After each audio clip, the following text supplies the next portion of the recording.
છોટાઉદેપુરના કવાંટમાં ભરાયો વિશ્વવિખ્યાત હોળીના ઘેરનો મેળો। નમસ્કાર દર્શક મિત્રો, તમને લઈને જઈ રહ્યા છીએ આદિવાસી સંસ્કૃતિના એક એવા મહોત્સવમાં જેની ગૂંજ દેશ વિદેશ સુધી સંભળાય છે।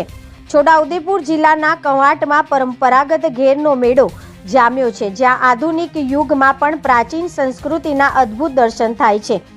છોટાઉદેપુર જિલ્લાના કવાંટનો આજનો હોળીના ઘેરનો મેળો માત્ર ગુજરાત જ નહીં પણ વિશ્વભરમાં પ્રખ્યાત છે। પ્રાચીન કાળથી ચાલી આવતી આ પરંપરા આજે પણ એટલો જ ઉત્સાહ સાથે ઉજવાય છે। આ મેળાનું મહત્વ એ છે કે અહીં છોટાઉદેપુરના રાઠવા, ભીલ અને તડવી સમાજના લોકોની સાથે પાડોશી રાજ્ય જેવા કે મહારાષ્ટ્રના નંદુબાર અને મધ્યપ્રદેશના જાંબુઆ, અલીરાજપુર તથા બડવાની ક્ષેત્રમાં જનજાતીય સમુદાયો પોતાની સાંસ્કૃતિક ધરોહર લઈને ઉમટી પડે છે। ઘેર એટલે શું?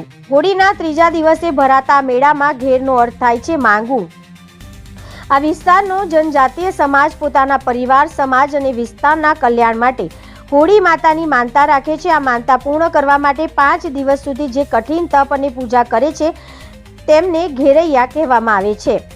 વેશભૂષામાં માથે મોરપીંછ, શરીર પર માટીના સફેદ ટપકા, ચિત્રામણ, વાજિંત્રોમાં હાથમાં લાકડી, કમરે ઘૂઘરા, મોટા ઢોલ અને પરંપરાગત વાજિંત્રો, નૃત્યમાં 50 થી 200ના સમૂહમાં ઘેરૈયાઓ નૃત્ય કરતા નગરમાં નીકળે છે, જે દ્રશ્ય ખરેખર મનમોહક હોય છે।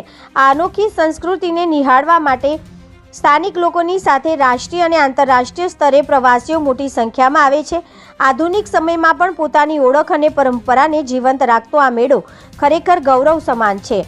કવાંટનો આ ઘેરનો મેળો એ સાબિત કરે છે કે પરંપરાઓ જ્યારે પેઢી દર પેઢી જળવાય છે ત્યારે તે વિશ્વ માટે આકર્ષણ કેન્દ્ર બને છે।